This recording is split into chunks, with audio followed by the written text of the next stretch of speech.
And we're live. We are live. We are live. Good morning, John. How are you this morning?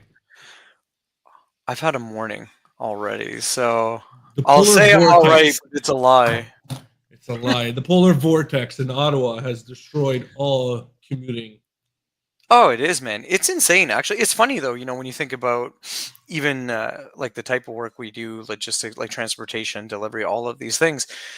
These little things about like how a regular day with a regular route or a regular volume, like whatever it could be, and just how something as simple as like a shift in the weather, which then shifts people's behaviors, completely changes everything, right? And anyways, needless to say, I am beyond frustrated this morning. So this is me putting in a lot of effort at the moment to stay pleasant and cheerful on Monday morning. And positive. Well, we're going to start off with our morning brain food coffee, however you want to call it. But as always, we're evolving. And part of the evolution is I'm going to have it written out today. Look at Written now. this. People can take notes, get a screenshot. I love it. We love it. Being brilliant won't save you if no one can count on you. It can be hard to appreciate just how much reliability impacts opportunity. It's fun to outperform people who are way smarter than you are by being more reliable than they are.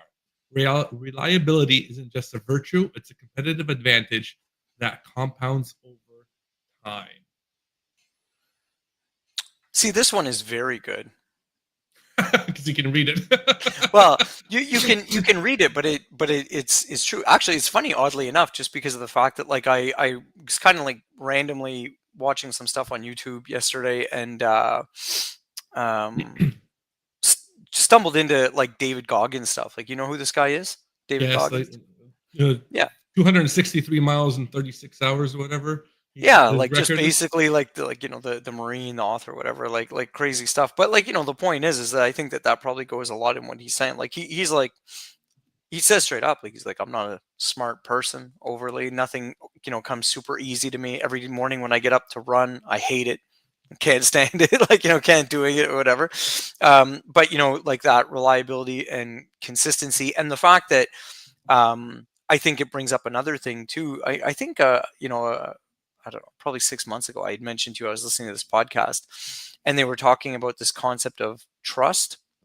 And people typically associate trust with like people that you're either very close to or that that you like or whatever.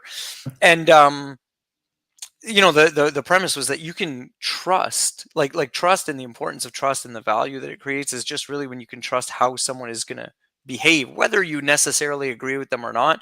So this kind of thing about whether you are very close to someone or whatever, like knowing and having that reliability, that consistency, at least being able to know how someone is going to perform or what they would do, I think subconsciously connects in a lot of different ways with people all over the place. Yeah, I think a lot of people think they have to be the smartest at something, but being consistent and showing up and doing it consistently over and over again will get you far greater. Because I've had moments of paralysis by innovation or paralysis of trying Mm. to find that perfect moment. Then I realized that consistently showing up and doing something over and over and over again yields far better results than being the most impactful, greatest idea. And it's just that having that, spike, you had that great success, but then you have that fall and there's no consistency on it. So it's great that you have this spike. You're laughing at me. I'm not laughing at you. I'm laughing more at the sense that like, like even to that post I made last week, like, logistics isn't an app. I think that so many people from the outside have quote unquote these brilliant ideas, or they think they have this brilliant solution. But I mean, the reality is the biggest value driver in logistics and in what we do is that reliability, that consistency, that ability to trust, to know how someone is going to, either come through, how they're going to communicate, how they're going to interact with your customer at their dock or whatever it is. So it just made me laugh because I agree 100%. And I say all the time that, great tech or some great idea doesn't really make you a great operator per se. No, I agree. I agree. So on that note, we have a couple of things I wanted to chat about. We're gonna make it a little bit more visual as we're trying to improve. I don't know if you saw this article. And I apologize, John. I was going to say I haven't been on LinkedIn too much in the last week. So when you mentioned your post, I had no idea. I haven't posted anything a little bit. I did a single quick little post last Wednesday to appease a friend, uh, and that was about it. But beyond that, it's been kind of quiet for me on the LinkedIn front. But I've been following obviously the news. A lot of it, obviously, today is with the inauguration of Trump. A lot of changes, a lot of expectations, a lot of retaliatory things across the board from a lot of different people. I thought this one would be an interesting one. Sorry, I'm looking at my screen where it's kind of up, but it's off on all the screens. Um, what do you think about this? So we had this a lot of this chat in the marketplace, and now the White House moves to exclude Chinese e-commerce from the duty-free import. This has been leading up to this. I know it kind of made big news. What are your thoughts? Yeah, so this did hit big news last week. So this was a release from or I guess it's a suggestion at the moment, right? So there's been a lot of talk about it. We've seen the changes in Mexico. This was a suggestion from the Border Patrol Service, basically saying that um, the things what should be essentially excluded from the 321 program, and obviously like the sort of the textiles, these kinds of imports or whatever, was a big one that they've suggested. So it's not a law. There's like a 90-day question period, and then it would have to be passed. Obviously, not from Trump either. Not with Trump, right? It was kind of like something that's been going on with the Biden administration, and then obviously how the Border Patrol Service is sort of structured today, and with the leadership that they have today. And I'll admit a little bit of naiveness. I don't know how much you know the change in government could dramatically change the leadership there. I don't know how many people are easily appointed or typically appointed by the president in the Border Patrol Service, so maybe something to look up. But honestly, I think it's everything there. I had a great conversation with someone last week, and they kind of opened my eyes a little bit more to just how much jockeying is going back and forth with some of these things, like these tariffs, these inclusions, exclusions on these different things. Really tied it back to a lot of the overall American debt and the fact that China owns a Mhm. huge percentage of that American debt, and that these are all tactics to renegotiate and better manage a lot of these terms, right? And when you start thinking about it in that case, then you even wonder, like, how much does this TikTok ban? It went off for 14 hours. It's back. Trump says he's going to save it, has to save it. You know what I mean? Was his statement the other day. And the CEO of TikTok is actually apparently at the inauguration today. So Well, there's been I, speculation it's been bought. Facebook has made some changes. There were some links to TikTok through Facebook. There's also talks about uh, uh, Mr. Beast that now owns it because he has on his TikTok profile that he's the CEO of TikTok. Yeah. So there's a lot of like weirdness going on in the marketplace, and with and relating it back to logistics, how that TikTok shop and the domesticness of forcing a more domestic product in the United States changes things. I don't think they're going to move away from doing those e-commerce reductions. Like most places we talked about before, most places have a lot lower threshold for that. I think you mentioned Canada was like $15 or fifty oh dollars, yeah, whatever that was. Canada's is like you can squeak in like dollar store items about it. You know what I mean? Like that's about it. Exactly right. So there could be changes in that format and getting through those loopholes, getting to that point. Um, I think there's going to be a big focus on domesticness in the U.S., being more focused on the United States and less of the international trade. But The only I'm the curious. only thing that I where I think it's a little bit cheeky when you talk about like I love it. these Chinese imports or whatever, is that like I saw a post and it was all like, oh, we gotta protect the American, sort of machine, and like, gotta limit these imports and stuff like that, and gotta protect American sellers. And it's like let's be real here, people, in the sense that that Amazon American seller, that clothing store, They're not made in America. They're not, you know, like all of this stuff is coming from China anyway. So I think that there's a little bit of tongue in cheekness in the sense of being like, so, you know, a big retailer can go to the same manufacturer, can buy it in bulk, bring it in, you know, they'll obviously pay, you know, different kind of taxes and stuff like that, but then sell it at a markup to consumers. But the same product from the same factory by someone who's willing to ship it direct from China is all of a sudden like, no, it needs to be marked up because you're hurting the profitability potentially of these people that are bringing it in. Or I mean, I get it's a little bit more complicated than that because, like I said, they're sneaking stuff in a way. Well, I shouldn't say sneaking because it's not that bad, but like they're getting stuff in a way that was never intended. What I don't get is the tariffs don't necessarily get pushed on the manufacturer. It depends on the Incoterms, depends on how the product is bought. It's not like these Chinese manufacturers are pushing to be into the United States. It's companies in the US that go to Chinese manufacturers and purchase the product. And they're the ones that are going to be paying the tariffs because they're the ones importing the product and paying Uh-huh. the shipping and import it. And so what they're going to do is those tariffs are going to get thrown into the product of the value. So when you're purchasing your cell phone, it's no longer going to be $1,000. It's going to be $2,000 because you're going to have to pay for those tariffs.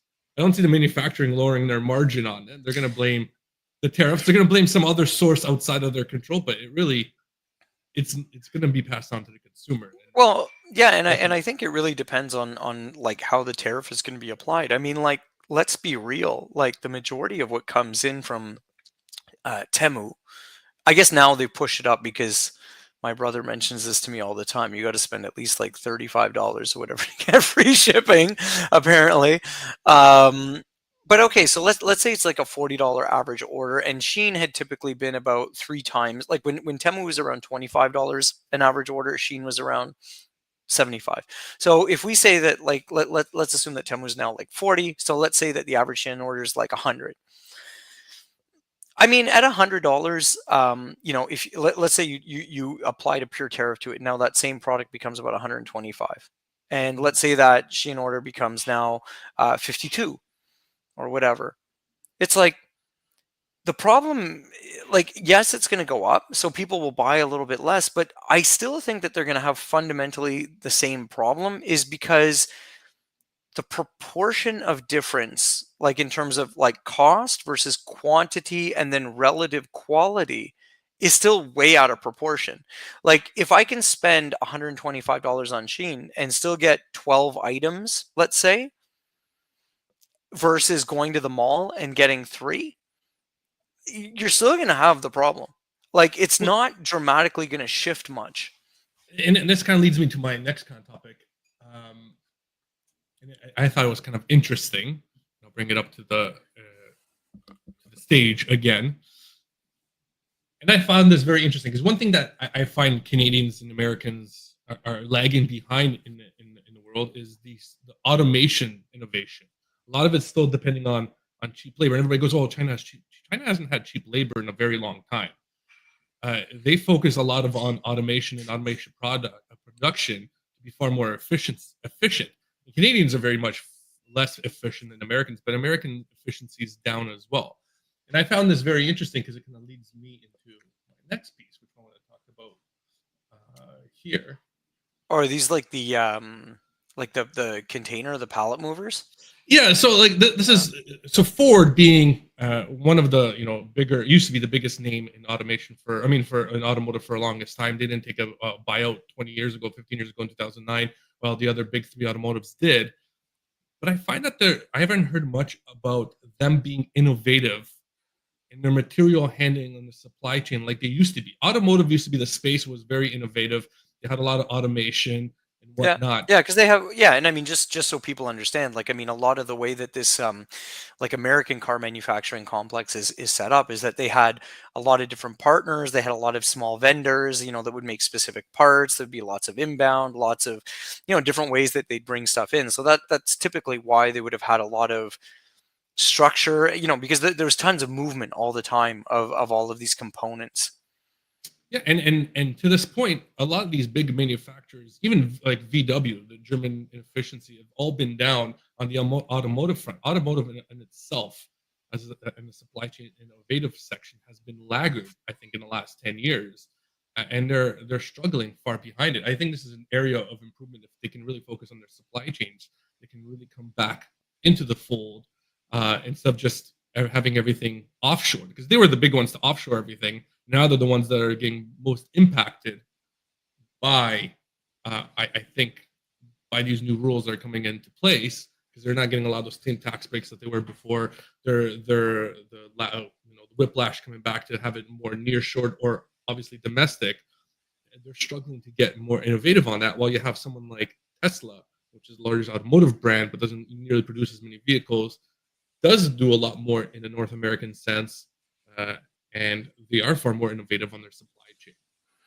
Yeah, Tesla. Well, I mean, Tesla's an interesting story, right? Especially when you compare against the cars. I remember being at a Ford presentation for their EVs when I was managing a fairly large customized fleet, and they basically, the talk around the tables, like outside of the presentation, whatever, was the challenge that Ford and all of these legacy or traditional sort of manufacturers were having compared to someone like Tesla. Because since Tesla built from the ground up, they built everything. Like they kind of own the rights to their components. They run all of the firmware for all of those components, all of the software that runs the vehicle. So like they want to make a change, they kind of own it end to end. And I think that that's why even companies like BYU, which is like the massive, now the number one EV manufacturer in the world when it BYD. comes to, sorry, is it Oh, I thought it was BYU. Is it BYD?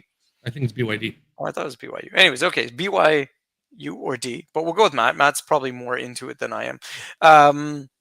You know, that they're the same kind of thing, and like that's why they're able to innovate, that's why they're able to change, that's why they're able to modernize much more quickly. Because I still think that when you're in some of these, like if you get into a newer Ford or like a newer Volkswagen, you can still feel the fact that like that technology is honestly lagging where it should be. You could probably get a better interface on a $150 pay as you go smartphone than you still get in these $60,000-$70,000 cars.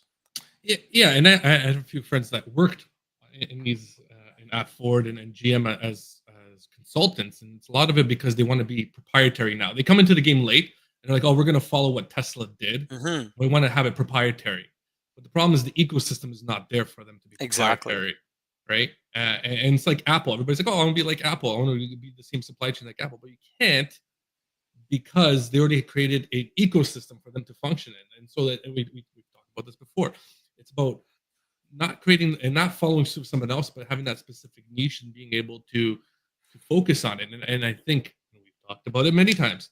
Supply chain innovation is one area that everybody needs to focus on, and not the little gimmicks that they kind of have. And for Ford to kind of get back in there, I think they really need to focus on a lot of their supply chain issues that they're having, versus trying to put in the most interesting tech. Partner up with the Apple, partner up with Android, have it like you have had it. People like that. Put in those big screens. You don't have to have proprietary Oh yeah, I agree. I like I'm technology in 100%. there. The next car I buy, I'm more of an Android guy than Apple, but I would easily forego whatever their base system is as long as it had good Android Auto Yeah, implementation or whatever. I don't care. It's like, and the reality is, it's like I would rather you focus your expertise on making a really great and high quality and reliable car, and not so worry so much about like your entertainment features, because like if you can connect and just give me Android Auto, I'm fine. exactly. And that's my big. If a car doesn't have the Android Auto, I won't buy it for me, because that's my ecosystem that I want to be a part of, right? Mm. And I want to be able to get it. And the reliability of the car is fantastic. And I just want to have that visual cadence of it, but I want to make sure it's done all proper. And a lot of the car companies today are struggling on that reliability score. If you look at Fiat Chrysler, they're completely getting crushed on that front, right? Yeah. I'm No, curious I to see how I that develops in 2025. As these car manufacturers, you have Nissan, you have Honda merging, and all these yeah. companies are trying to focus on how do we get more reliable to the consumer, because these other brands are now starting to really kick our asses, and they're focusing on those pieces. Yeah, I agree. It'll be interesting too to see what kind of happens, because one of the most disgusting things that I've seen from the car industry is the stuff that like BMW is doing and like Mercedes, where it's Mm, like they're starting to subscription. sell features as a service, which I think is deplorable. I think it's absolutely disgusting, and I wish people would like um boycott these companies in droves. Like, you spend $100,000 on a car, you should not have to spend $30 a month for the seat warmers to work or So, whatever. so you're telling me my subscriptions as a feature for my logistics is not a great idea? Hey, you want tracking with your load? It's an extra 299 a month. Yeah, but that's what I mean. Like, I think that that's beyond gouging, and I think that you know it's predatory, to be quite honest with you. I just think it's terrible to like take stuff away. I'm not, but I mean, like, because I just don't see it. Like, I don't see the realities. I mean, I think it's funny, you can see on these like even Tesla system like forums and like the BMW systems, like quote unquote people hacking it, because what's even more shady is that it's cheaper to build these cars with all of the tech, all of the features, all of the inclusions from a hardware perspective, from a manufacturing perspective, rather than having variants on the lines, managing inventory, all of these things. So it's like your car has all of the features, they're just turning it on and off with software. And it's like, come on. I don't think that anyone should be paying a monthly fee to use seat warmers as an example. So the microtransaction aspect of it has become is very popular in the LTL segment and the courier business, less so in Mm. in the FTL. But I even me, when I talk to certain customers, and I find that schism amongst customers where some of them want it broken down to every line item, and then others want an all-in, including taxes. They were like, "Hey, I don't want to see that it's $1,000. I want to see that it's 1,014 when you go from Toronto to Montreal, for example, or Montreal, Toronto, whatever you want to look at it." And then there's others be like, "No, I want the line haul to look as cheap as possible." And then you can add in all the other accessories as you need thereafter, whether it's your booking appointment, whether it's your fuel, whether it's your whatever else added onto it. What's your thoughts on some of the reasoning why certain customers want it broken Oh, down one way or another? for me personally, when I was why I would ask for that would be because of the fact that I have a great GL structure, that I have a robust GL structure, that I can actually code each one of those costs to different buckets.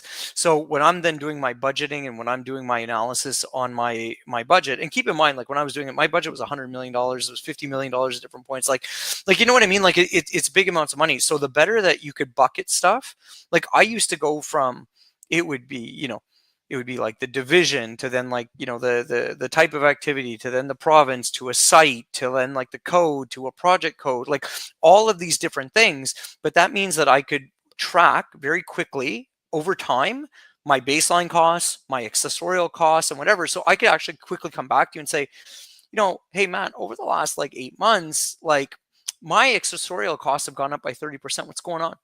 Or if I don't ask you, I can at least start asking my team. I can start looking into it. So I would have done that, and I would have that expectation, not because of the fact that I want to make it harder, but it's like, just give me those charges. And then I had each one of those charges going to separate accounts, essentially all within the same uh, general bucket, but it's like kind of like sub account, sub account, sub account.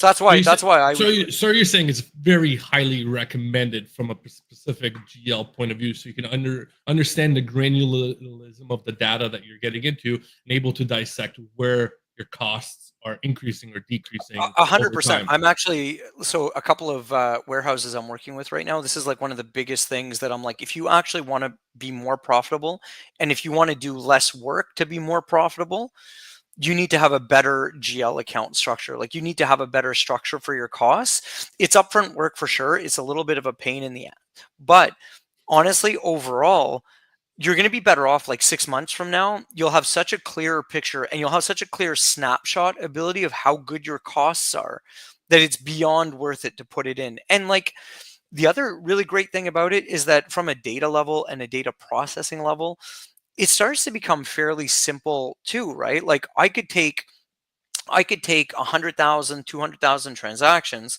I could quickly filter out or segment or merge different types of accounts that I knew were the same. So I could look at my type of activity code from, like, let's say accessorials, just because we've been talking about that, but from 2 or 3 different sites extremely quickly, like extremely quickly. Even if you're thinking from a 3PL context, like you could be like, all of the different areas that you would potentially have revenue, right? Oh, maybe my storage, my pick pack for this customer, maybe on shipping, maybe on a different type of rework, maybe on kitting, maybe on this. But that means that you could take what becomes the revenue generated from one account, and you can see exactly all of the parts. So you know where you're making money on it. But then, even more importantly, you can then take those different customers potentially or whatever, tie it into the different activity that they have, because that would be the other thing that you'd want to have, is that for each customer, then you have all of the accounts that you charge them, so that you can make this really elaborate view, and you can know in 2 seconds, like, hey, customer A versus customer B, where am I generating revenue, or why And is this one not as profitable as the other one? and I think that's a big segment of why a lot of 3PLs struggle, because they like the all-in rates because it's Oh, very it's easy. simple. It's easy It's at the simple. start. It's It's easy at very the easy. start, Yeah, but here's your number for this warehousing. It's a dollar in, dollar out for the skid. Who cares about everything else? And I'm gonna charge you $30 a month for well, the skid. because And you're, yeah. Sorry, go ahead, finish. I'll say. no, go ahead. Because Jump I was right gonna in. say, because I was gonna say, the problem that people get into then is that they think, okay, I have two customers, and let's say I make $100,000 a month from each of them. Oh, these two account, and let's say my profitability is similar, like very, like relatively close. Be like, oh, these two accounts are the same. But if one of them, you're actually making the majority of your revenue and profitability from storage, let's say, and then on the other one, you're making the majority of your revenue maybe from shipping activity. Let's just say whatever it could be. The reality is, to make improvements or changes to those two accounts, or to be a better business partner for those two customers, they're two different opportunities, because really where the bulk of the work is not the same, despite the fact that the revenue looks the same and the Everything looks profitability the same. looks the same. And you might treat them the same if you don't have that breakdown. You'll 100% treat them the same way, because at the top level, you think they're the same when you just look at it at a snapshot level.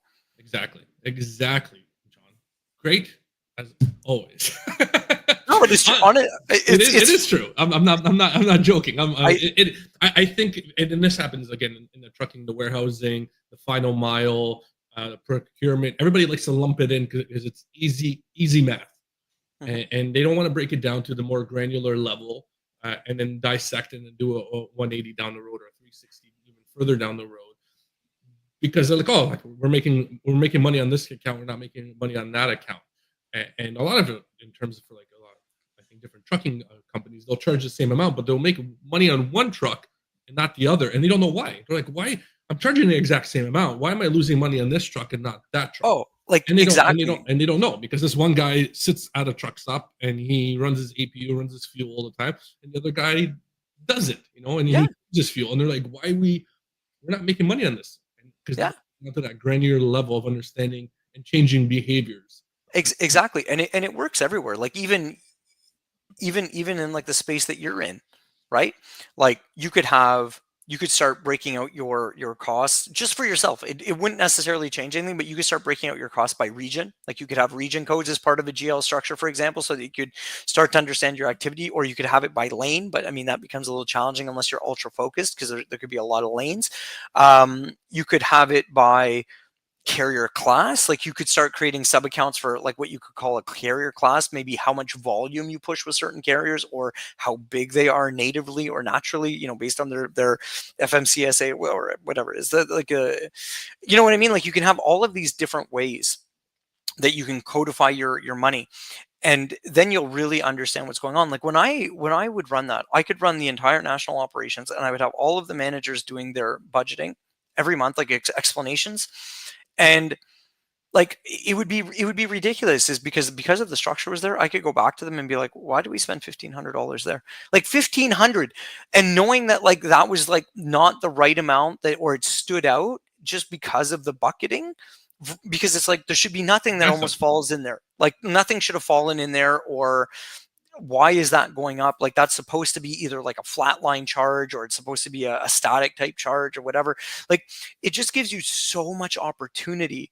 And the funny thing is that all of the big organizations, like the biggest retailers and the biggest service providers, like they all have these things. Now they have big finance teams, and they'll have controllers, they'll have all kinds of stuff. But like the concept of it is not any more challenging than anyone else. To be honest with you, it probably has more to do with, to start how we started, discipline, reliability, and consistency about being able to do it rather than Yes, it is we're, we're, difficulty. we're tying it all back together. Tying it We, all in, just like we're that, tying, unplanned too. That's the level of quality you, that's you coming across. you think it's unplanned. The MC. Yeah, there you go. And on that note, John, final thoughts. Maybe bring it down to, today's a big day. A lot of things are happening. Maybe tied in what we should expect for the next week. Don't panic is my one thing I'm going to say. And, take it away as our final thought. I honestly was going to say the same thing. I think that there's going to be a lot of different things coming out. I think that you may see some changes, or what are perceived changes, and I would just say to everyone, like, just don't, like, sort of analyze and decide rather than just react. You know what I mean? And try to really just make sure that why you're deciding what you're doing for the right reasons, and that your numbers and that your business support it, rather than just, oh my God, the house is on fire, it's burning down, and just running somewhere else.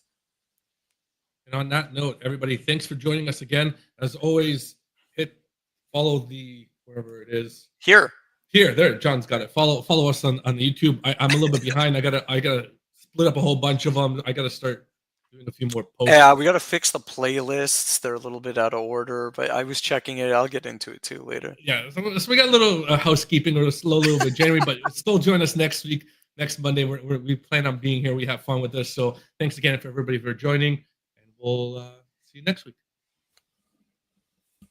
Bye. Bye. I hit the end stream, but it's not ending. End.